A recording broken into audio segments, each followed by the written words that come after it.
তোমরা যখন শিখছো পড়া মানুষ হওয়ার জন্য, আমি না হয় পাখি হব পাখি হওয়ার জন্য। দর্শক, আবারও পাঠ করছিলাম কবি আল মাহমুদের একই কবিতা থেকে। আমরা আজকের অনুষ্ঠানে আবার বিরতির পর ফিরে আসলাম। আপনারা যারা আমাদের সাথে আছেন, টিভি স্ক্রিনের নিচে নাম্বার আছে, আপনার নাম্বারে কল করে আমাদের সাথে অংশগ্রহণ করতে পারেন, অথবা ফেসবুকে আমাদের যারা লাইভ দেখছেন তারা আমাদেরকে কমেন্ট করে আপনাদের মন্তব্য জানাতে পারেন। আমাদের এই মুহূর্তে ফেসবুকে একটি কমেন্ট আমি পড়ছি আমার অতিথিদের জন্য। কাইয়ুম আবদুল্লাহ উনি লিখেছেন, আল মাহমুদ, শামসুর রহমান, শহীদ কাদরির মতো শ্রেষ্ঠ কবিদের একে একে তিরোধানে মনে হচ্ছে বাংলা সাহিত্যের উত্থানই চিরদিনের জন্য রহিত হয়ে যাচ্ছে। কারণ তাদের মতো আর কাউকে এমনভাবে প্রতিভার প্রখরতায় অগ্রসর হতে দেখছি না। উনি লিখেছেন আবদুল্লাহ কাইয়ুম। উনি সুন্দর কমেন্ট করেছেন। আমাদের অনুষ্ঠানটি উনি দেখছেন, আরও অনেকেই আমার লাইভে আছেন ফেসবুকে। আমরা ছিলাম কবি দিলু নাসের কবিতায় 21 নিয়ে কবিতা পড়ছিলেন। তো বলছিলাম যে এই কবিতার মধ্যে এই যে ফেব্রুয়ারির 21 তারিখ দুপুরবেলা রক্ত, এটা উপমহাদেশের বিখ্যাত শিল্পী সুরকার প্রতুল বন্দ্যোপাধ্যায় এই গানটি করেছেন। এটা আমাদের জন্য, আমরা যারা বাংলা ভাষায় কথা বলি, আমরা যারা বাংলাদেশের বাঙালি, তাদের জন্য এটা গৌরবের বিষয়, গৌরবের বিষয়। এই কথাগুলো দেখেন যে আমি বলছিলাম কি, চিনতে নাকি সোনার ছেলে ক্ষুদিরামকে চিনতে, রুদ্ধশ্বাসে প্রাণ দিল যে মুক্ত বাতাস কিনতে। আমরা এই যে আমাদের আমরা যারা ছোট ছিলাম, আমরা যখন স্কুলের প্রথম পঞ্চম শ্রেণীর না অথবা চতুর্থ শ্রেণীতে পড়তাম, এই যে রুদ্ধ বাতাস কিনতে আমরা জানলাম কাকে? ক্ষুদিরামকে জানলাম, তিতুমিরের কন্যা তিতুমিরকে জানলাম। এরপরে এক জায়গায় উনি বলছেন যে পাহাড় তলির মরণ চূড়ায় ঝাঁপ দিল যে অগ্নি, ফেব্রুয়ারির সুখের বসন এই যে আত্মপরিচয়ের যে কথা, আত্মপরিচয় যে উনি তুলে ধরেছেন। উনার আরেকটা মজা, সোনালী কাবিনও কিন্তু এটা আছে, আত্মপরিচয়ের প্রতিটি লেখাতেই দেখবেন যে একটা আত্মপরিচয় এবং একটা খুব ধারালো মেসেজ। উনি পরাজিত নয় নারী, পরাজিত হয় না কবিরা।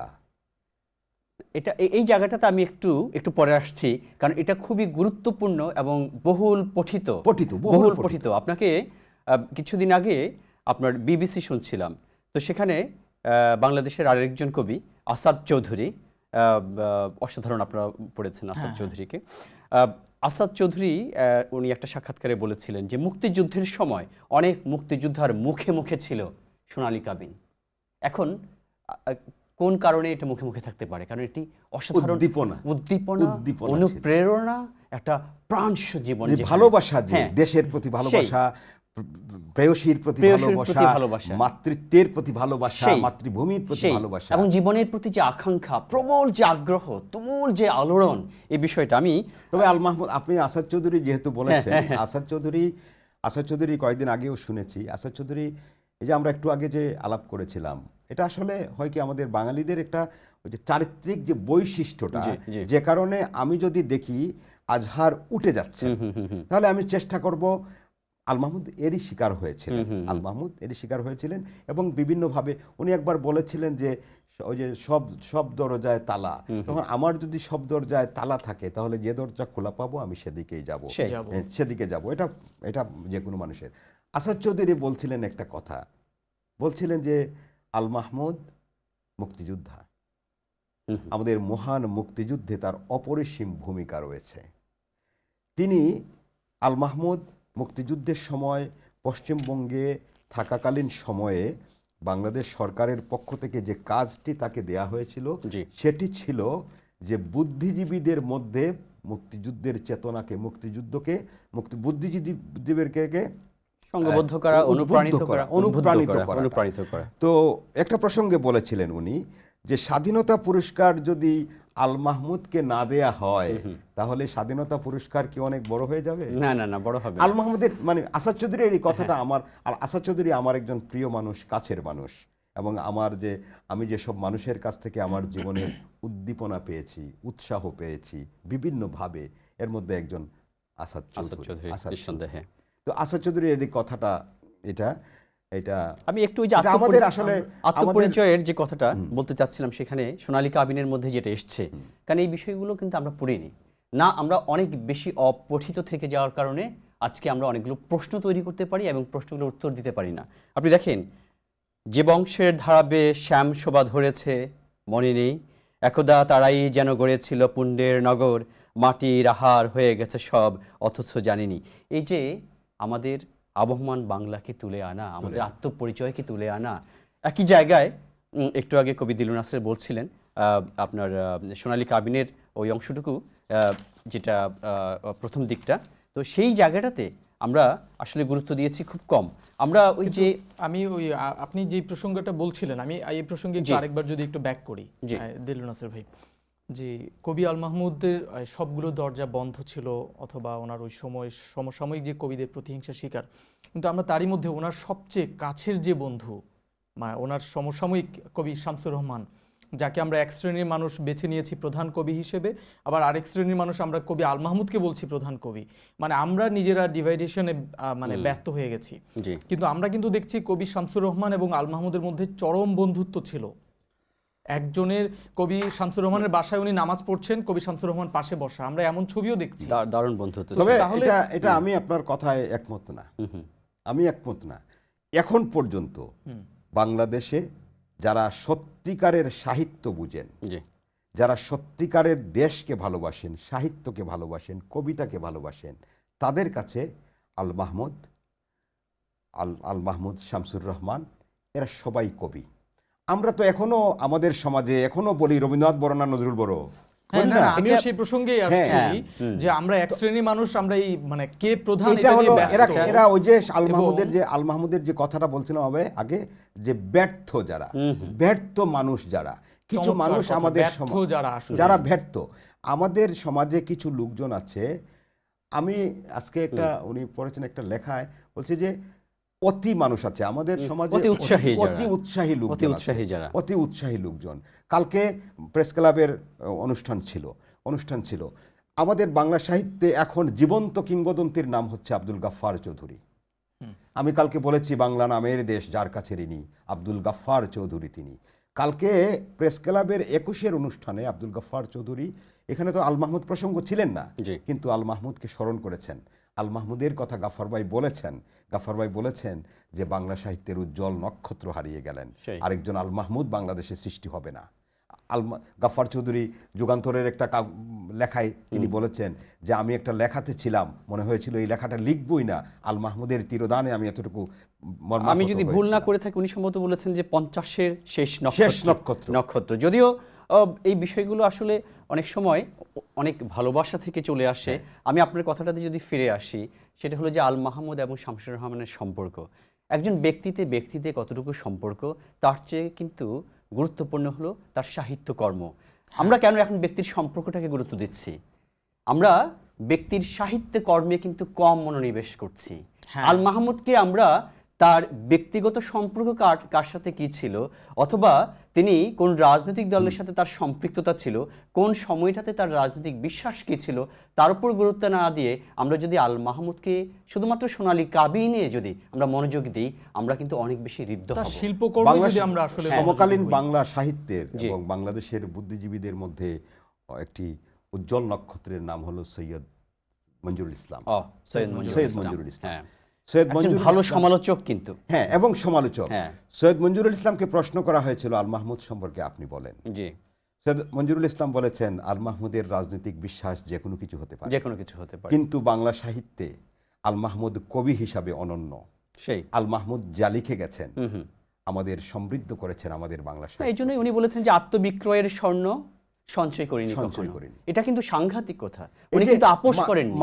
মানুষ এই যে জীবনের স্রোতে আল মাহমুদ, আমি আজকে আপনি, আল মাহমুদ তো দীর্ঘ জীবন, আল মাহমুদের পুরো যৌবন কি ছিল?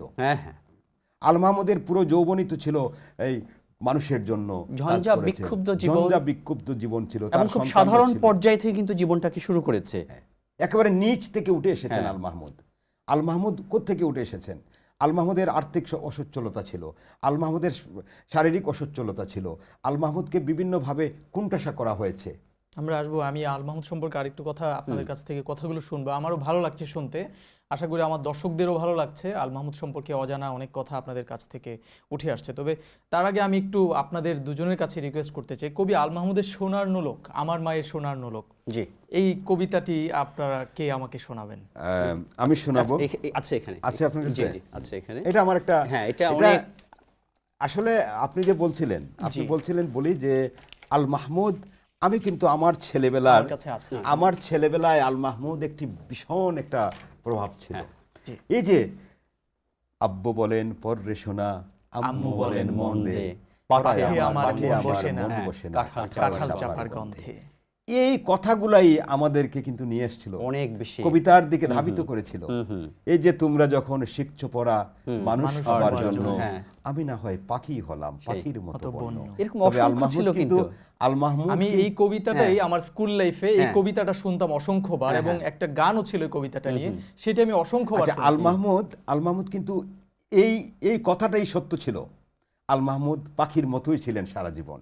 তিনি গান গেয়ে গেছেন পাখির মতো, তিনি প্রকৃতির সাথে মিশেছিলেন পাখির মতো, তিনি তার যে অন্তর উজাড় করে দিয়েছিলেন পাখির মতো। প্রচন্ড সৌন্দর্য বোধ। আমার মায়ের সোনার নুলক হারিয়ে গেল শেষে, হেতায় খুঁজি কোথায় খুঁজি সারা বাংলাদেশে, নদীর কাছে গিয়েছিলাম আছে তোমার কাছে, হাত দিও না আমার শরীর ভরা বোয়াল মাছে। কথাগুলা এখনো যদি আপনি চিন্তা করেন, হাত দিও না আমার শরীর ভরা বোয়াল মাছে। আমি ওনার কবিতাগুলো যখনই পড়েন বা যখনই আমি শুনি, আমার কাছে সেই ভিজুয়ালাইজেশনটা আমি দেখতে পাই চোখে। ভরা বোয়াল মাছ, এটা কিন্তু অনেক বেশি প্রতীকী, কিন্তু আমরা রাঘব বোয়াল বলি না, রাঘব বোয়াল বলি না, ঠিক আছে। বল্লকে দে তিতাস নদী, হরিণ বেরের বাঁকে, সাদা পালক বকরা জেতায় পাক ছড়িয়ে থাকে। তিতাস থেকে কিন্তু নিয়ে এসেছেন। এখন দেখেন তিতাস তীরটাকে তিনি কিভাবে ডিসক্রাইব করেছেন মানুষের সামনে। সাদা পালক বকরা জেতায় পাক ছড়িয়ে থাকে, জল ছাড়িয়ে দল হারিয়ে গেলাম বনের দিক, সবুজ বনের হরিৎ টিয়ে করে রে ঝিকমিক, বনের কাছে এই মিনতি ফিরিয়ে দেবে ভাই, আমার মায়ের গয়না নিয়ে ঘরকে যেতে চাই, কোথায় পাবো তোমার মায়ের হারিয়ে যাওয়া ধন, আমরা তো সব পাক পাখালি বনের সাধারণ। কত সাধারণ কথা। সবুজ চুলে ফুল পিঁধেছি নুলক পরিণত, ফুলের গন্ধ চাও যদি নাও হাত পাতো হাত পাতো। দেখেন, বলে পাহাড় দেখায় তাহার আহার বরা বুক, হাজার হরিণ পাতার ফাঁকে বাকিয়ে রাখে মুখ, এলিয়ে খোপা রাত্রি এলেন ফের বাড়ালাম পা, আমার মায়ের গয়না ছাড়া ঘরকে যাব না। আরেকটা ছড়া, কি অসাধারণ কথা, আমাকে ছড়া লেখার প্রতি উদ্বুদ্ধ করেছিলেন আল মাহমুদ। আচ্ছা, আমি এক সময় গল্প লিখতাম, তো সাহিত্যের প্রতি হয়েছে আল মাহমুদ পড়ে, এই যে এগুলা। তো আল মাহমুদের একটা ছড়া, এত শক্তিশালী ছড়া ছিল, কিন্তু এই ছড়াটা একটা ক্লাসের বই ছিল, বুঝছেন, কিন্তু ছড়াটা খুব শক্তিশালী ছিল। আমি তখন ভেবেছিলাম যে একমাত্র ছড়াই হলো মানুষের কথা, সমাজের কথা বলার উত্তম মাধ্যম। সেই ছড়াটা ছিল, আপনারা পড়েছেন নিশ্চয়ই, এটা বাংলাদেশের একবার একটা দুর্ভিক্ষ হয়েছিল, সেই দুর্ভিক্ষকে নিয়ে এই লেখাটা লেখা। কিন্তু দুর্ভাগ্যের বিষয়, যারা পাঠ্য বই করেছিল এরা আসলে এই লেখাটা বুঝেই না। ছড়াটা এরকম, ঝালের পিঠা কে রেঁধেছে কে, এক কামড়ে আমায় না হয় একটু এনে দে, কোথায় পাবো ঝালের পিঠা কোথায় আতপ চাল, কর্ণফুলীর ব্যাং ডাকছে হাড়িতে আজকাল। এটা কিন্তু ওই যে এরকম এই একটা ছড়া ছিল, খোকা ঘুমালো পাড়া জোড়ালো বর্গি এলো, দেখেন অনেকে মনে বর্গি এলো দেশে খাজনা দিব দেশে। কিন্তু আল মাহমুদের ছড়া এত শক্তিশালী ছিল, ছোটদের জন্য লেখা যেগুলো ছিল। এই যে আমরা অনেক অনেক মানে শুধু ছড়ার, অনেক মানুষ আছে মনে করেন আল মাহমুদ ছড়ার মধ্যে যেভাবে ছন্দ ছিল, যেভাবে মেসেজ ছিল, সেভাবে সাহিত্যমান ছিল। যেমন আমি ছড়া লিখি, আমি মনে করি আমি এগুলা আসলে ছড়াও না কবিতাও না, আমি আমার মনের কথাগুলোকে ছন্দে লিখি, এগুলাতে সাহিত্যমান। আমি এটা বিচার করবেন, পাঠক বিচার করবে, কিন্তু আমরা তো সরাসরি বলি, কিন্তু সরাসরিটা আসলে তো ছড়া প্রতীকী অর্থে ওই সময়কে প্রতিধ্বনিত হয়, যেভাবে তার যে ছড়ায় আল মাহমুদ শ্রেষ্ঠ ছড়াকার ছিলেন, বাংলা সাহিত্যে আল মাহমুদের ছড়া আমাদের প্রজন্মের পর প্রজন্ম আল মাহমুদ পড়বে। আম্মু যখন আব্বু বলেন পড়রে শোনা, আম্মু বলেন মন্দে, পাঠে আমার মন বসে না, কাঁঠাল চাপার গন্ধে। আমি এটা তার আরো কিছু ছড়া আমি মনে মানে ওখানে করছিলাম। যদি আরেকটি লাইন দেখেন, আমার কাছে খুব ভালো লেগেছে এই কবিতাটি, এই ছড়াটির কয়েকটি লাইনের মধ্যে ওই যে আমি শুরুতে যেটি পড়েছিলাম, সবাই যখন ঘুমিয়ে পড়ে কর্ণফুলীর কুলটায়, দুধ ভরা ওই চাঁদের বাটি ফেরেশতারা উল্টায়। সাংঘাতিক ব্যাপার কিন্তু এটা, কত চমৎকার, এটা অসাধারণ। এই জায়গাটাতে আপনি একটু ওই যে শামসুর রহমানের সাথে যে সম্পর্কের কথা বলেছেন, এখানে একটা তথ্য দিয়ে রাখি ছোট, সেটা হলো যে দেখেন মানুষ তার সবচেয়ে কাছের মানুষকে কিন্তু তার বই উৎসর্গ করে।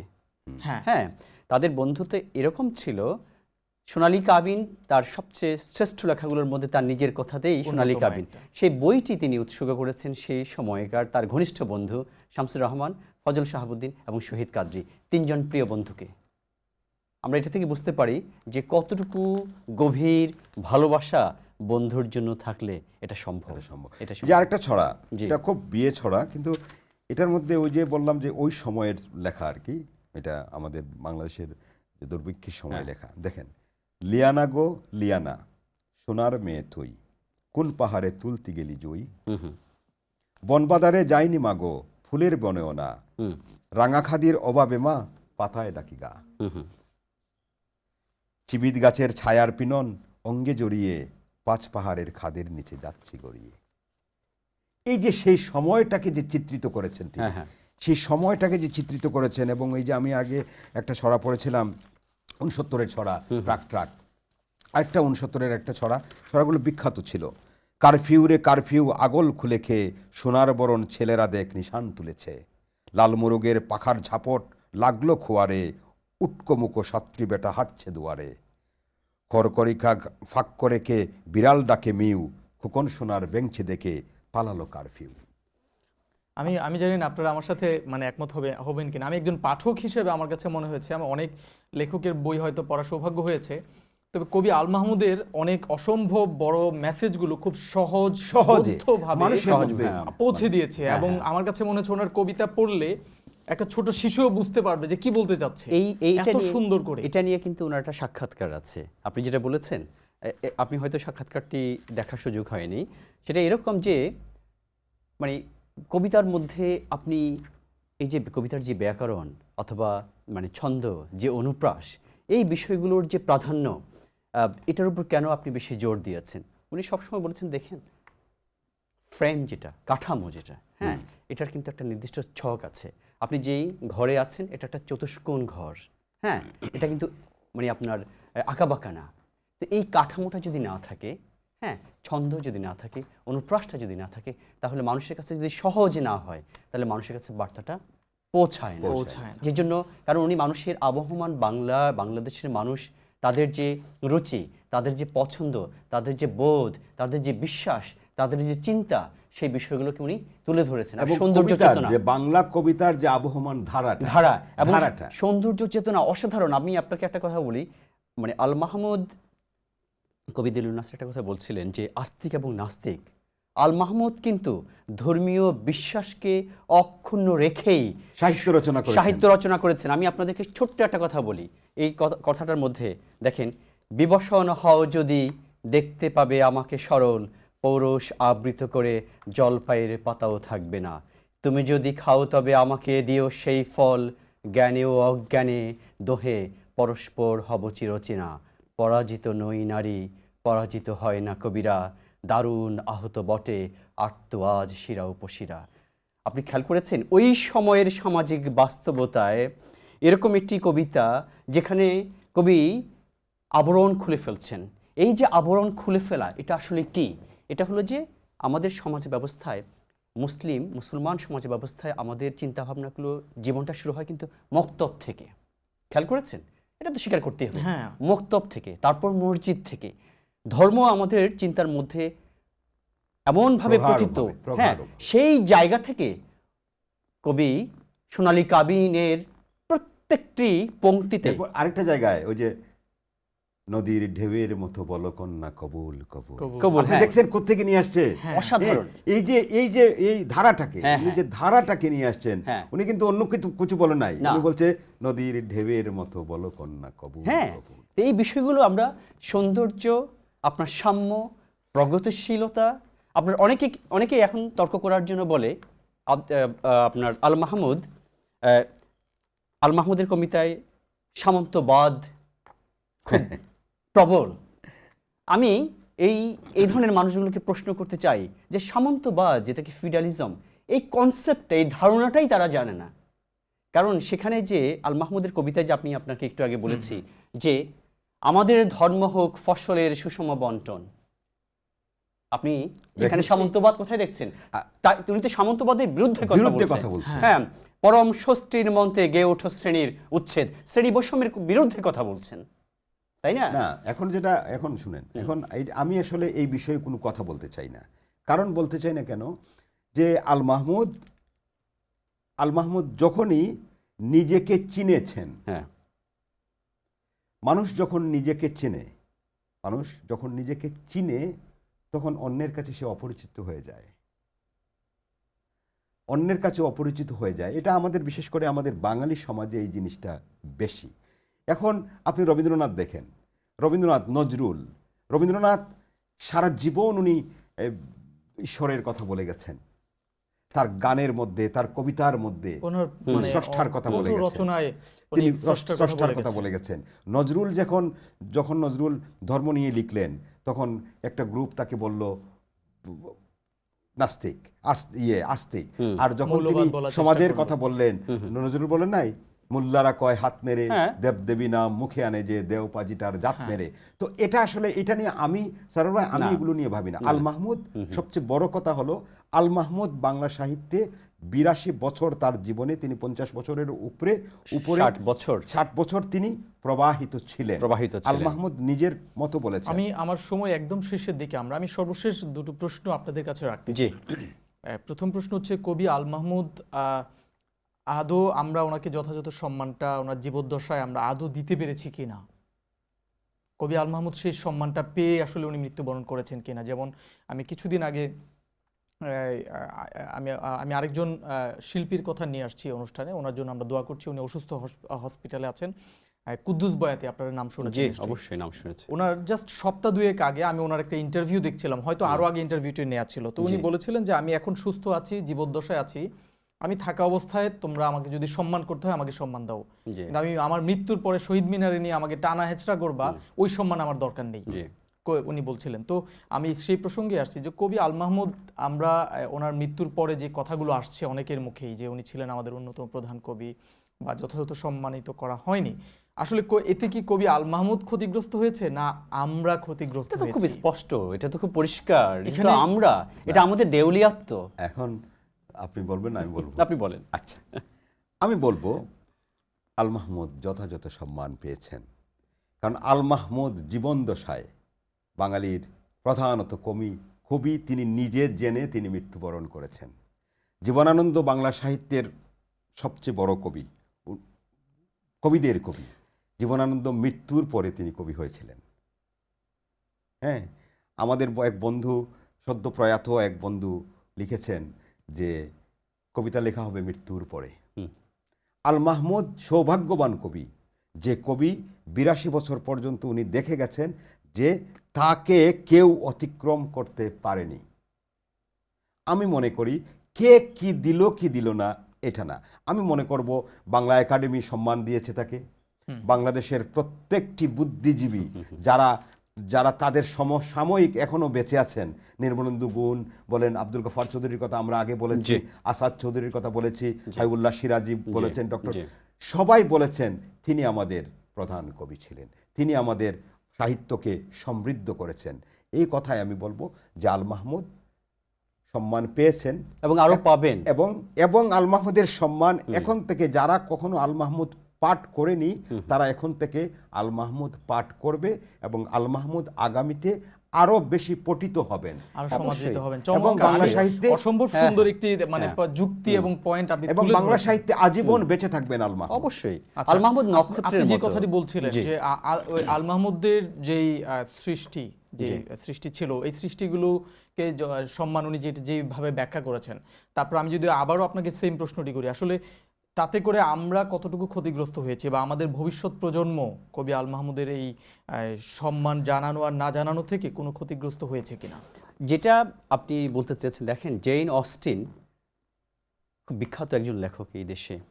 আমি কিছুদিন আগে একটা লাইব্রেরিতে গিয়েছিলাম, আমার সময় হ্যাঁ, একদম কম। সেখানে দেখলাম যে জেন অস্টিন 136 বছর পরেও কিন্তু তার বইটি কিন্তু বহুল আপনার বিক্রিত বইয়ের তালিকায় সেখানে শোভা পাচ্ছে।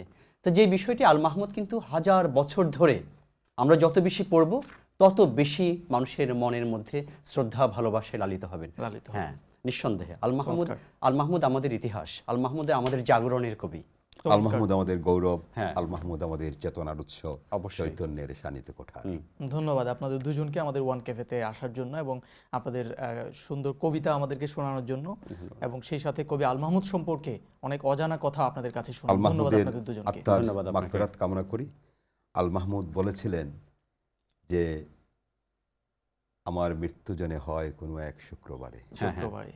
আর দেখেন, আমি এটাই বলতে চাচ্ছিলাম যে আল মাহমুদ তার কথাতেই রয়েছেন, আল্লাহ রাব্বুল আলামিন তাকে কবুল করেছেন এবং তার আখিরাতকেও যেন আল্লাহ আলোকিত করেন। তিনি যদি মানুষের জন্য, আমার চিন্তা ছিল বক্তিয়ারের ঘোড়া কবিতাটা নিয়ে, কিন্তু এটা যদিও এই সময় সম্ভব না। তিনি মানুষের জন্য যে কাজ করে গেছেন, তিনি সমাজের জন্য যে কাজ করে গেছেন, তিনি ভাষার জন্য যে কাজ করে গেছেন, আমরা যারা বিশ্বাসী, আমরা যারা পরকাল বিশ্বাস করি, আমরা যারা স্রষ্টাকে বিশ্বাস করি, স্রষ্টার কাছে আমাদের প্রার্থনা তিনি যেন আল মাহমুদের সকল ভালো কাজকে কবুল করে নেন। আমিন, আমিন। দর্শক দেখছিলেন আজকের অনুষ্ঠান ওয়ান ক্যাফে, আলোচনা করছিলাম কবি আল মাহমুদ সম্পর্কে। আমাদের আলোচকরা এই বিষয়ে আলোচনা করছিলেন এবং কবি আল মাহমুদের রচিত কবিতা ছড়া আমরা পাঠ করছিলাম। তবে এখানে আমাদের আলোচকদের কাছে অনেকগুলো কথা উঠে এসেছে। এর মধ্যে সর্বশেষ যে পয়েন্টটি কবি দিলু নাসির বলেছেন, সেটি হচ্ছে যে কবি আল মাহমুদ যথাযথ সম্মান পেয়েছেন এবং উনি ওনাকে যতটুকু পঠিত হয়েছেন এবং ওনাকে যারা আগে পড়েননি অথবা আগে জানেননি, তার মৃত্যুর পরে সেই সংখ্যাটা আরও বেড়ে যাবে এখন। তো আমি ওনার ভাষায় আমিও আসলে একমত পোষণ করতেই হচ্ছে যে কবি আল মাহমুদ যথাযথ সম্মান পেয়েছেন এবং আমি মনে করি ওনার মৃত্যুর পর ওনার সম্মান মর্যাদা আরও আরও আরও অনেক উচ্চ শিখরে উঠে যাবে এবং আমরা আল্লাহর কাছে দোয়া করি আমাদের এই প্রিয় কবিকে যেন আল্লাহ জান্নাতবাসী করেন। আমিন। দর্শক, আজকের মতো এখানেই বিদায় নিচ্ছি। দেখা হবে অন্য কোনো দিন, অন্য আরেকটি পর্বে। ততদিন ভালো থাকুন, সুস্থ থাকুন। আসসালামু আলাইকুম। সবাই যখন ঘুমিয়ে পড়ে কর্ণফুলীর কুলটায়, দুধ ভরা ওই চাঁদের বাটি ফেরেশতারা উল্টায়। হ্যাঁ দর্শক, আমি পাঠ করছিলাম কবি আল মাহমুদেরই একটি ছড়া কবিতা থেকে। আমরা আজকে আমাদের ওয়ান ক্যাফে বিশেষ অনুষ্ঠানটি, এই আজকের এপিসোডটি একটু বিশেষ, এই কারণে আমরা একজন বিশেষ মানুষকে স্মরণ করে আজকের এপিসোডটি করতে যাচ্ছি। আজকের পর্বটি কবি আল মাহমুদকে ডেডিকেট করে আমরা আয়োজন করেছি।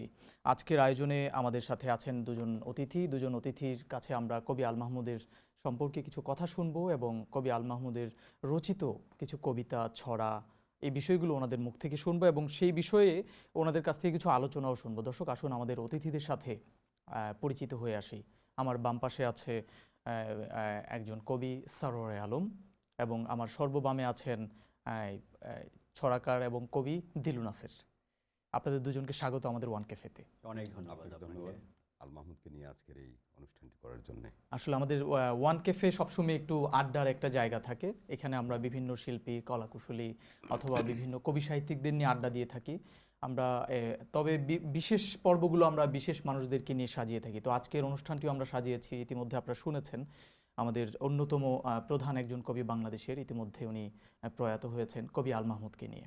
তো আমরা আপনাদের কাছ থেকে সর্বপ্রথমে আমি আপনার কাছে আসব। কবি আল মাহমুদ সম্পর্কে আপনি আমার দর্শকদেরকে কি বলতে চান আজকে? অনেক ধন্যবাদ আপনাকে। খুবই সময়োপযোগী একটি আলোচনা, যেটাকে আপনি বলছেন ক্যাফে আড্ডা। একজন পাঠক হিসেবে আল মাহমুদকে অল্প কয়েকটি শব্দে চিত্রায়িত করা অথবা তুলে ধরা, এটা খুব অসম্ভব একটি কাজ। কারণ বাংলা সাহিত্যকে দীর্ঘ 6 দশক বাংলা সাহিত্যকে তিনি আলোকিত করেছেন। আমাদের বাংলা সাহিত্যের আকাশের যে উজ্জ্বল নক্ষত্র আল মাহমুদ, কবিতায় তার পদচারণা ছিল, গল্পে ছিল, উপন্যাসে ছিল। তার কবিতার যে বহুমাত্রিকতা, এটা আমরা যত বেশি আল মাহমুদকে পড়ি তত বেশি আমরা অনুপ্রাণিত হই, আমরা আলোকিত হই। তো আমি খুব সহজে যদি বলি যে আল মাহমুদকে খুব অল্প কথায় কিভাবে একজন পাঠক হিসেবে, সমালোচক হিসেবে না, পাঠক হিসেবে এবং একজন কবি হিসেবে কিভাবে আমি চিত্রায়িত করব, তাহলে আমি বলবো যে বাঙালি জাগরণের কবি আল মাহমুদ। কেন বলছি? তার কবিতায়, একটি কবিতা এভাবে এসছে, আমাদের ধর্ম হোক ফসলের সুষম বন্টন, পরম স্বস্তির মন্ত্রে গেয়ে উঠো শ্রেণীর উচ্ছেদ, এমন প্রেমের বাক্য সাহসিনী কর উচ্চারণ, যেন না ঢুকতে পারে লোকধর্মে আর ভেদাভেদ।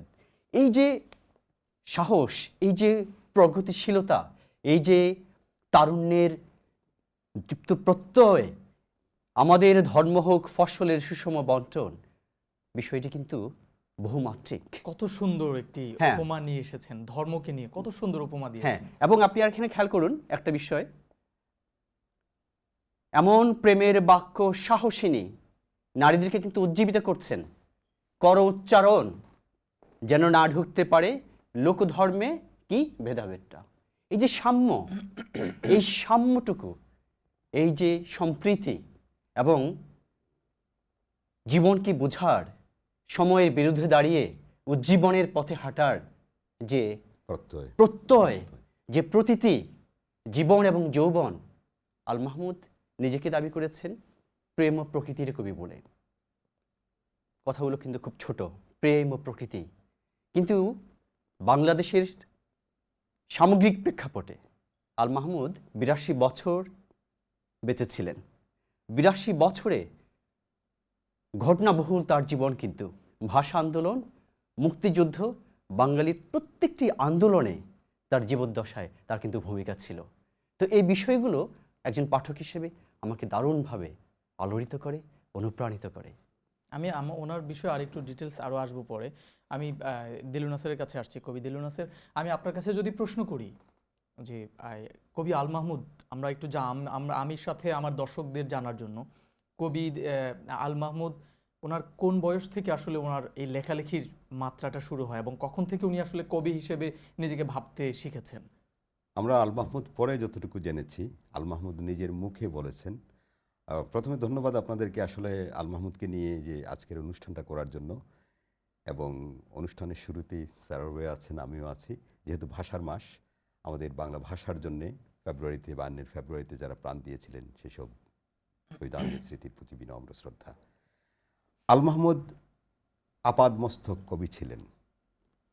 আল মাহমুদ তার লেখাতে বলেছিলেন যে, তিনি বলেছেন যে তিনি একেবারে ছোটোবেলা থেকে তার লেখালেখি তিনি শুরু করেছিলেন। তারপরে আল মাহমুদ কবিতা লেখার জন্যই ঢাকাতে এসেছিলেন। তিনি একটা জায়গায় বলেছেন যে, আমি কিন্তু মানে টাকা রুজির জন্য, অনেক মানুষ তো আসে ঢাকায় আমি চাকরি করার জন্য, আমি এসবের জন্য আসিনি, আমি ঢাকায় এসেছিলাম কবি হওয়ার জন্য। সেটা ওনার কোন সময়কাল? এটা বোধহয় 50-এর দশকের। ওনার কবিতা লেখালেখি মূলত শুরু উনি যখন সপ্তম শ্রেণীতে ছিলেন, মানে হাই স্কুলে থাকা অবস্থায়, সপ্তম শ্রেণীতে যখন ছিলেন, তখন আমি যতটুকু তার মানে আপনার বিভিন্ন জীবনী পড়ে যতটুকু জেনেছি, কারণ আমাদের পক্ষে তো আর এর বেশি কিছু জানা সম্ভব না, তাদের এলাকায় আপনার লালমোহন পাঠাগার নামে কমিউনিস্টদের একটা পাঠাগার ছিল। সেখানে কিন্তু কমিউনিজমের উপর অধিকাংশ বই ছিল। উনি তখন সপ্তম শ্রেণীর ছাত্র, তখন থেকে কিন্তু তার কবিতা লেখা শুরু হয়েছে। তো এই যে দেখেন, মানুষ পট কিন্তু তৈরি হয়। উনি একজন গৃহশিক্ষক ছিলেন, শফিউদ্দিন, একজন গৃহশিক্ষক ছিলেন, শফিউদ্দিন আহমদ নাম ছিল। তো উনি ওনাকে বইপত্র পড়ার জন্য খুবই দিতেন। এবং যে পাঠাগার ছিল, যে পাঠাগারটা উনি নিজে তখন পয়সা দিয়ে পাঠাগারের মেম্বার হওয়া লাগতো, মানে সদস্য হওয়া লাগতো। উনি নিজে পকেটের পয়সা দিয়ে, ক্লাস তখন 7, 8, 9 পড়েন, ওখান থেকে বইপত্র এনে উনি লিখতেন। তো এটা তো ওনার প্রথম সময়ের কথাটা। তারপরে তিনি যখন মনে করলেন যে আমি, তার প্রথম থেকেই ছিল কিন্তু এটা যে আমি, অনেকেই তো আমরা কবিতা লেখা শুরু করি কবি হওয়ার জন্য না, মানে একটা যৌবনে বাঙালিরা সবাই কবিতা লিখে, কবিতা লিখে রাজনীতি করে অথবা কবিতা লিখবে। তো উনি কবিতা লিখেই মনে করেছিলেন যে আমি কবি হব, উনি কবি হব। আমি এই প্রসঙ্গে বলি, ওনাকে একবার জসিমউদ্দিন বলছিলেন যে উনি জসিমউদ্দিনকে জিজ্ঞেস করেছিলেন যে বাংলা কবিতার ভবিষ্যৎ কি। তো জসিমউদ্দিন বললেন যে বাংলা কবিতার ভবিষ্যৎ অন্ধকার। তো উনি খুব গাবড়ে গেলেন, বাংলা কবিতার যদি ভবিষ্যৎ অন্ধকার থাকে তাহলে আমি এত কষ্ট করে কবিতা লিখছি কেন। তখন জসিমউদ্দিন তাকে বলছেন যে তুমি কি, জসিমউদ্দিন ভালো, মানে জসিমউদ্দিনের কবিতা কেমন লাগে? উনি বলছেন জসিমউদ্দিনের কবিতা আমার ভালো লাগে। তখন বলছেন তাহলে অন্ধকার না। না, এটা ঠিক, এই কথাটা বলছিলেন। আমি এই জন্য বলছি যে আল মাহমুদের, সরোয়ার যেটা বলছিলেন, সরোয়ার আলম বলছিলেন যে আল মাহমুদের কবিতায় আমরা যেগুলো দেখি, আল মাহমুদ যে আজকে যে আমরা আল মাহমুদকে নিয়ে কথা বলছি, এই যে এই ব্রাহ্মণবাড়িয়া থেকে উঠে আসা, একটা অজ পাড়াগায় থেকে উঠে আসা কবি ঢাকায় এসে, তখনকার সময়ে বাংলা সাহিত্যে অনেক বড় বড় কবিরা ছিলেন, তাদের সাথে তাল মিলিয়ে উনি যে কবিতা লিখেছেন, এটার একমাত্র কারণ ছিল তিনি ওই যে মাটি থেকে এসছিলেন, যে গ্রাম থেকে এসছিলেন, যে জনপদ থেকে এসছিলেন, তিনি তার কবিতায় সেই জনপদ, সেই জনপদের মানুষ, সেই জনপদের সুবাসকে প্রতিফলিত করেছেন, অনেক বেশি ধারণ করেছেন। ওনার লেখনীতে সবসময় আসলে একটা পরিবার, একটা গ্রাম, গ্রামের যেই সবুজ, এই বিষয়গুলো সবসময় মনে হয় আমরা যখনই পড়তাম এগুলো একটু ভিজুয়াল জায়গায় যদি চিন্তা করতাম ওই জায়গাগুলো চলে আসতো। ওনার যে একটা কবিতা, একটা বিখ্যাত কবিতা, আমার একটি প্রিয় কবিতা, আমি কবিতাটি পড়ি। কবিতার শিরোনাম হলো কবিতা এমন। এই কবিতাটা পড়লে আসলে বোঝা যাবে যে আল মাহমুদ যে কবিতা লিখতেন কি তিনি কবিতা নিয়ে কি ভাবতেন।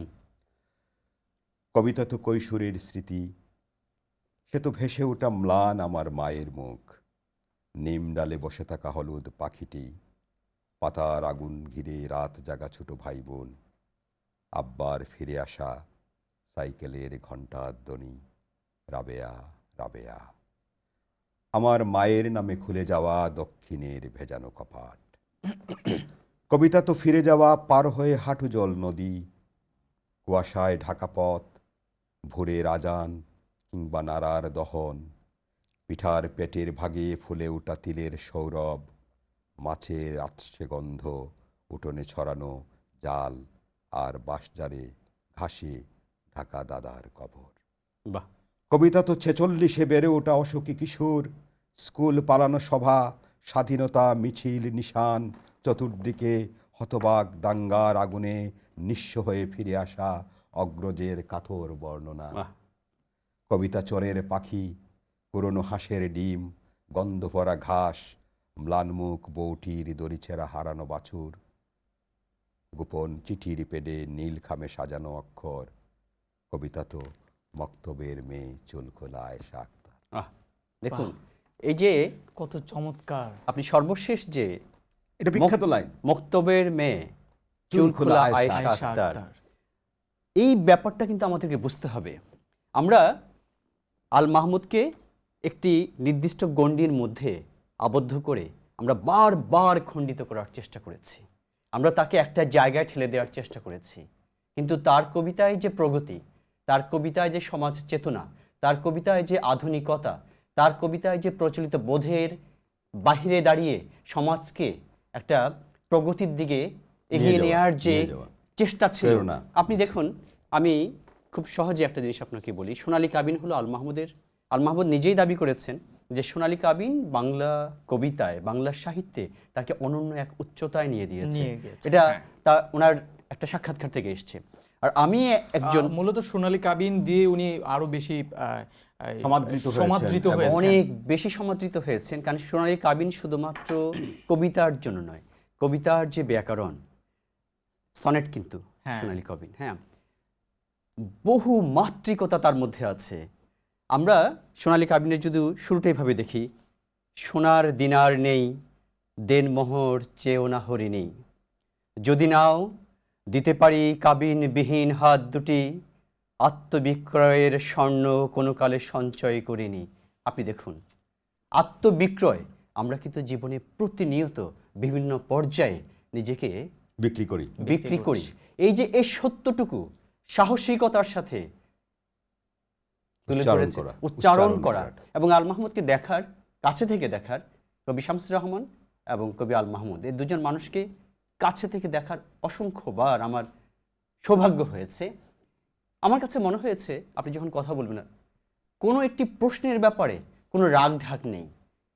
এই যে ইতিহাসকে বিকৃত করা, একটা সত্যকে আপনার মিথ্যায় অন্যভাবে উপস্থাপন করা, এই বিষয়টা কিন্তু আল মাহমুদ করেননি, শামসুর রহমানও করেননি। না, আমাদের যারা কবি ছিলেন, আমাদের বাংলা সাহিত্যের যে কজন, যে 50-এর দশক থেকে বাংলা সাহিত্যের আমাদের পূর্ব বাংলার যে কবিরা ছিলেন, শামসুর রহমান, শহীদ কাদরী, আল মাহমুদ, সৈয়দ শামসুল হক, এরা সকলেই আমরা বাংলা ভাষা এবং বাংলা সাহিত্যের উচ্চ পর্যায়ে নিয়ে গেছেন। শামসুর রহমান তো এত অমায়িক মানুষ ছিলেন। আমারও সৌভাগ্য, আমাদের সরওয়ার সাহেব বলছেন যে আমাদের সৌভাগ্য যে আমরা সৈয়দ শামসুল হক দেখেছি, আমরা সৈয়দ শামসুর রহমান দেখেছি, আমরা আল মাহমুদ দেখেছি, আমরা আব্দুল গাফফার চৌধুরী দেখেছি, আমরা শহীদ কাদরী দেখেছি। খুব বেশি কাছ থেকে পাইনি, শহীদ কাদরীকে, বাট আল মাহমুদকেও দেখেছি, ওনাদেরকে দেখেছি। তো তাদের মধ্যে একটা জিনিস ছিল, আপনি একটু আগে একটা কথা বলেছেন যে আল মাহমুদ এবং শামসুর রহমান বলেন, এই সময়ের লেখকদের মধ্যে কিন্তু তাদের মধ্যে একটা উদারতা ছিল। আর আল মাহমুদের যে কথাটা বলার, যে আমি আপনাদের কাছে যদি ওই এক্সাক্ট পয়েন্টটা আমি আরেকটু পরে আসতে চাচ্ছি, যে কবি শামসুর রহমান এবং আল মাহমুদ ওই কবি সমসাময়িক কবিদের মধ্যে যে উদারতা বা বন্ধুত্ব ছিল, তার আগে উনি একটি পয়েন্ট রেজ করেছেন যে কবি আল মাহমুদকে একটি জায়গা থেকে বিচার করে একটি বিষয় কেন্দ্রিক ওনাকে এটা পরে করব, কারণ এখানে এই কথাটাই আমি বলছিলাম যে আল মাহমুদ কিন্তু একটা জায়গা থেকে নয়, আল মাহমুদকে বিভিন্নভাবে, আল মাহমুদের একটা লেখায় আমি পড়েছি যে বিচূর্ণ কবির মুখ, একটা বই আছে না, এই জায়গাতে আল মাহমুদ লিখেছেন যে ব্যর্থ কবিরা সব সময় তৎপর থাকে। ব্যর্থ কবিরা সব সময় তৎপর থাকে এবং ব্যর্থ কবিরা প্রতিভাবান কবিকে চিনে ফেলে, এরকম কথা, খুব তাড়াতাড়ি চিনে ফেলে। এবং ব্যর্থরা কি করে, প্রতিভাবান কবিকে কোনো সময় উঠতে দেয় না, তার ভাষায় সব সময় মাথার মধ্যে বাড়ি দিয়ে রাখে। এটা তো আমাদের জীবনেও সত্য। হ্যাঁ, আমাদের সব জায়গায় আপনি দেখবেন প্রতিভাবান লোক যারা আছেন তারা কিন্তু সবসময় প্রতিভাবানের পিছনে লোকজন থাকে। তো আল মাহমুদকে বিভিন্ন সময় থেকে, আল মাহমুদ একদিনে তো আল মাহমুদ একটা জায়গায় আসে না। আপনার এই এক্স্যাক্টলি এই কথাটার কারণে আরেকটা কথা মনে পড়লো আমার। আমি রিসেন্টলি একটা লেখা পড়েছি, বাংলাদেশ সময় টিভির বার্তা বিভাগের প্রধান যিনি তুষার আব্দুল্লাহ, উনি লিখেছেন, ওনার হেডলাইন হচ্ছে এটা যে কবি আল মাহমুদ ওনার সমসাময়িক কবিদের প্রতিহিংসার শিকার। ওনার হেডলাইনটা ছিল এরকম। এটা আল মাহমুদ নিজে বলেছেন। আল মাহমুদ নিজে বলেছেন, দু একজন বিশিষ্ট কবির নাম নিয়ে বলেছেন, এরা আমার বন্ধু না, এরা আমার নিষ্ঠুর প্রতিদ্বন্দ্বী। তবে এটা বিখ্যাত কবিদের নাম বলছেন যে এরা, ওনার বইতে বলেছেন এবং প্রকাশ্যে বলেছেন যে এরা আমার বন্ধু না, এরা হলো আমার নিষ্ঠুর প্রতিদ্বন্দ্বী। হ্যাঁ, প্রতিদ্বন্দ্বী থাকে, কিন্তু আমরা দেখেছি যে বাংলাদেশের সেই সময়ের কবিরা কিন্তু কেউই আল মাহমুদকে ছোট করে দেখেননি। এখানে একটা বিষয় আমি আপনার সাথে একটু যুক্ত করতে চাই, যে আসলে কেন, এটা তো একটা কার্যকারণ তো অবশ্যই আছে। আমরা প্রসঙ্গক্রমে চলে আসি, বাংলাদেশের রাজনীতির গত 50 দশক যদি আমরা বিচার করি, আমরা দেখি যে ডিভাইড অ্যান্ড রুল এই বিষয়টি কিন্তু বারবার কিন্তু চলে আসছে। আমরা শামসুর রহমানকে একটি নির্দিষ্ট ঘরানার কবি হিসেবে আখ্যায়িত করেছি, পরিচিত করেছি, প্রতিষ্ঠিত করেছি। আমরা আল মাহমুদকে একটি নির্দিষ্ট ঘরানার কবি হিসেবে পরিচিত করেছি, আখ্যায়িত করেছি এবং শেষ পর্যন্ত প্রতিষ্ঠিত করার ব্যর্থ চেষ্টা করেছি এবং করে যাচ্ছি, এখনো করে যাচ্ছি। ব্যর্থ চেষ্টা বলবো না, আসলে আমি বলবো সফল হয়েছে। না, সফল হয়নি। আল মাহমুদ দেখুন, আল মাহমুদ কিন্তু বাংলা সাহিত্যকে 60 বছর, না, আল মাহমুদ হয়তো ওনারা যেটা চেষ্টা করেছে সেটি নন, কিন্তু কবি আল মাহমুদকে এই চেষ্টা করে যে জায়গাটা দাঁড় করাতে চেয়েছেন মানুষের কাছে, আলটিমেটলি সেই জায়গাটা কি দাঁড় করিয়ে ফেলেছেন কিনা? এটা শুনেন, আল মাহমুদ তো ফেরেশতা ছিলেন না। না, না। অবশ্যই না। আল মাহমুদ তো ফেরেশতা ছিলেন না। সেটাই। আল মাহমুদ মানুষ ছিলেন। আল মাহমুদ 82 বছর দীর্ঘ জীবন অতিক্রান্ত করেছেন। এখন যদি আমরা দেখি যে আমাদের বুদ্ধিজীবী মহল অথবা আমাদের বাংলাদেশের যে আমাদের লেখক সাহিত্যিক আছেন, বিভিন্নভাবে আমরা বিভিন্ন জায়গায় ব্যবহৃত হই। আব্দুল গাফফার চৌধুরী তার সদ্য একটা লেখায় জি। বলেছেন, স্পষ্ট করে বলেছেন। প্রথমে উনি বলেছেন আল মাহমুদ সম্পর্কে বলেছেন যে আল মাহমুদ কবি, বাংলা সাহিত্যের অনন্য সম্পদ, এরকম অনেক কথা বলেছেন এবং বলেছেন আল মাহমুদ বাংলাদেশের স্বাধীনতায় আল মাহমুদের অনন্য ভূমিকা। বাংলাদেশের আমরা পড়ব তার আল মাহমুদ ভাষা আন্দোলনের সময় হয়তো তিনি এত প্রিয় ছিলেন না, কিন্তু ভাষা আন্দোলনকে মানুষের মধ্যে জাগ্রত করার জন্য, আমাদের 69-এ আমাদের স্বাধিকার আন্দোলনে মানুষকে জাগ্রত করার জন্য উনি লিখেছেন, ট্রাক ট্রাক ট্রাক শুয়োর মুখো ট্রাক আসবে দুয়ার বেঁধে রাখ, বাঁধব কেন দূর জানালা, এই তুলব কেন খিল, আসাদ গেছে মিছিল নিয়ে ফিরবে সেই মিছিল, ট্রাক ট্রাক ট্রাক ট্রাকের মুখে আগুন দিতে মতিউরকে ডাক, কোথায় পাবো মতিউরকে ঘুমিয়ে আছে সে, তুরাই তবে সোনামানিক আগুন জ্বেলে দে। এই যে মন্ত্র, স্বাধিকারের যে মন্ত্র মানুষদেরকে, তুরাই তবে সোনামানিক আগুন জ্বেলে দে, এবং এইসব লেখা আল মাহমুদের তখনকার সময়ে মানুষের মুখে মুখে ছিল। অবশ্যই, নিঃসন্দেহে।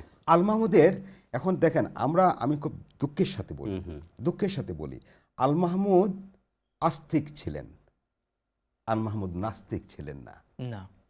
এটাই হলো তার প্রধান যে মানুষ তাকে, আমাদের সমাজ দেখেন, আমরা যখন নাস্তিক হয়ে যাই তখন কেউ কিছু বলে না, কিন্তু আমরা যখন আস্তিক হয়ে যাই তখন আমাদেরকে ঠেলে দেয় মানুষ। এখানে আমি এখানে একটা বিষয় আছে, রাজনীতির যে প্রসঙ্গটা আমি শুরু করেছিলাম, আমরা সবচেয়ে বেশি আল মাহমুদকে নিয়ে যত আপনার পত্রপত্রিকায় যা কিছু ছাপা হয়েছে, আপনি খেয়াল করে থাকবেন প্রত্যেকটা জায়গায় তাকে আক্রমণ করা হয়েছে তার রাজনৈতিক বিশ্বাস নিয়ে। না, রাজনৈতিক বিষয়টা তো পরে এসছে। রাজনৈতিক বিশ্বাসটা পরে এসছে, কারণ উনি তো প্রথমে যে শুরু করেছিলেন, উনি কমিউনিস্ট ছিলেন, উনি সমাজতন্ত্র আন্দোলনের জন্য 75-এর মানে স্বাধীনতা। আমরা যদি আরেকটা বিষয় দেখি, উনি একটু আগে যেটি বলেছিলেন আমাদেরকে, যে কবি শামসুর রহমানকেও আমরা মানে একটি জায়গায় দাড় করিয়ে ফেলেছিলাম আমরা এক শ্রেণীর মানুষ, আবার কবি আল মাহমুদকে নিয়েও আরেক শ্রেণীর মানুষ আরেক ধরনের গেম খেলছে। এটা হলো আমাদের হীনমন্যতা। আমরা একজন কবিকে, শামসুর রহমান বাংলা সাহিত্যের অনন্য কবি না, কিন্তু শিল্পকে মাপতে হয় কিন্তু শিল্পের মাপকাঠি দিয়ে, শিল্প দিয়ে। একজন কবিকে, আল মাহমুদ একজন পিতা, আল মাহমুদ একজন স্বামী, আল মাহমুদ রাষ্ট্রের একজন নাগরিক, আল মাহমুদ কখনো ভাষা সৈনিক, কখনো একজন সাংবাদিক, কখনো কর্মজীবী, কখনো মুক্তিযোদ্ধা, কখনো একজন অবসরপ্রাপ্ত মানুষ, কখনো প্রুফ রিডার, ছাপোষা কেরানি, তার সংসার ছিল, তারও সংসার ছিল। তো এই যে মানে আপনার ঘটনাবহুল জীবন আমাদের প্রত্যেকের, সেখান থেকে যদি আপনি বিক্ষিপ্তভাবে আমার একটি আপোষের ঘটনাকে তুলে ধরে আপনি আমাকে উপস্থাপন করতেন, যেটা আমি আপনাকে অনুষ্ঠান শুরু হওয়ার আগে বলছিলাম। মনে করুন আমি প্যারিসের শানজেলিজে অ্যাভিনিউ দিয়ে হেঁটে যাচ্ছি, সেখানে একটি নৈশ ক্লাব আছে। নৈশ ক্লাবে আমি স্বল্প বসনা নারীদের দিকে দেখেই আমি সেখানে দাঁড়ালাম। একটু পরে আমি শ্যান নদীতে গিয়ে দেখলাম, নদীর পাড়ে গিয়ে দেখলাম সেখানে সূর্য স্নানে তরুণীদের সুন্দর দেহ। আমি তাদের দিকে যে দৃষ্টিতে তাকিয়েছি, সেই দৃষ্টি আর আপনি আমাকে যেভাবে দেখছেন সে দৃষ্টি এক নাও হতে পারে। আমি তার শরীরে যে প্রতিফলিত সূর্য রশ্মি, তার মধ্যে খুঁজে পাচ্ছি কবিতার নতুন উপাদান, যেটা আপনি আমাকে বুঝতে পারছেন না। সন্ধ্যা হয়ে আসে, গোধূলি লগ্ন, আজান দিয়েছে, আমি নামাজ পড়তে চলে গেলাম। আমি সেখানে মুসলিম, আমি সেখানে আল্লাহু আকবর বলছি, ঠিক আছে। এই একই মানুষটা কিন্তু একটু আগে নৈশ ক্লাবের সামনে দিয়ে হেঁটে এসেছে। এখন আপনি যদি এই পুরো যাত্রার একটি ঘটনাকে তুলে ধরে আমাকে যদি মূল্যায়ন করেন, এটা হবে আমার প্রতি চরম অবিচার। আল মাহমুদ অবিচারের শিকার। খুবই চমৎকার একটি পয়েন্ট বলেছেন। আমি এই পয়েন্টগুলোতে আসবো, তার আগে আমি একটু দিলু নাসেরের কাছে আসতে চাচ্ছি। আপনি কি, আমরা একটা বিরতিতে যাওয়ার আগে আমাদেরকে কবি আল মাহমুদের কোন একটা ছড়া কবিতা আপনার কাছে শুনতে পারি কিনা বিরতিতে যাওয়ার আগে? আমরা প্রথমে বলছিলাম যে আমরা ভাষার মাস, জি, ভাষা আন্দোলন নিয়ে তার বিখ্যাত কবিতা রয়েছে 21 ফেব্রুয়ারির 21 তারিখ দুপুর বেলা রক্ত, বৃষ্টি নামে, বৃষ্টি কোথায় বরকতের রক্ত। হাজার যুগের সূর্য তাপে জ্বলবে এমন লাল যে, সেই লুহিতেই লাল হয়েছে কৃষ্ণচূড়ার ডাল যে। চমৎকার। ফেব্রুয়ারির প্রভাত ফেরির মিছিল যাবে, ছড়াও ফুলের বন্যা, বিষাদ গীতি গাইছে পথে তিতুমিরের কন্যা। চিনতে নাকি সোনার ছেলে ক্ষুদিরামকে চিনতে, রুদ্ধশ্বাসে প্রাণ দিল যে মুক্ত বাতাস কিনতে। পাহাড়তলির মরণ চূড়ায় ঝাঁপ দিল যে অগ্নি, ফেব্রুয়ারির সুখের বসন পড়ল তারই ভগ্নি। প্রভাত ফেরি আমায় নেবে সঙ্গে, বাংলা আমার বচন আমি জন্মেছি এই বঙ্গে। এই হলেন আল মাহমুদ। দেখুন, বাংলা আমার বচন, এবং এই কত চমৎকার কথা। এই জায়গার এই কয়েকটা লাইনের মধ্যে পুরো ইতিহাস বাঙালির, তিতুমির, সূর্য সেন, সবকিছু, তারপরে সবকিছু, ক্ষুদিরাম, কত সুন্দর। আরেকটি লাইন যদি আপনি দেখেন, কত সুন্দর লিখেছে, রুদ্ধশ্বাসে প্রাণ দিল যে মুক্ত বাতাস কিনতে। হ্যাঁ, ফাঁসি, এই যে ফাঁসি। তারপরে ওই যে এরপরে দেখেন কি বলছে, কর্ণফুলীর মরণ চূড়ায় ঝাঁপ দিল যে অগ্নি, সূর্য সেন। হ্যাঁ, সূর্য সেন। আমরা আসবো এই বিষয়টা নিয়ে আরেকটু আলোচনা করবো। আমাদের আসলে বিরতির সময় হয়ে গেছে, আমরা একটা ছোট্ট বিরতিতে যাচ্ছি। দর্শক, আমরা আলোচনা করছিলাম আমাদের প্রিয় এবং আমাদের বাংলাদেশের অন্যতম প্রধান কবি আল মাহমুদকে নিয়ে, যিনি ইতিমধ্যে আমাদের মধ্যে থেকে প্রয়াত হয়েছেন, এবং ওনার কবিতা এবং ওনার জীবনী নিয়ে আমরা আলোচনা করছি। দর্শক, আপনাদের যদি কোনো মন্তব্য থাকে, কোনো রিকোয়েস্ট থাকে কোনো কবিতার, আমাদের অতিথিদের কাছে আমাদের স্ক্রিনের নিচে ছোট্ট একটি নাম্বার আছে, নাম্বারে ফোন করে আপনি আমাদেরকে প্রশ্ন করতে পারেন অথবা আপনার কোনো মন্তব্য শেয়ার করতে পারেন। দর্শক, যাচ্ছি ছোট্ট একটি বিরতিতে, আমাদের সঙ্গেই থাকুন, কিছুক্ষণের মধ্যে ফিরে আসছি।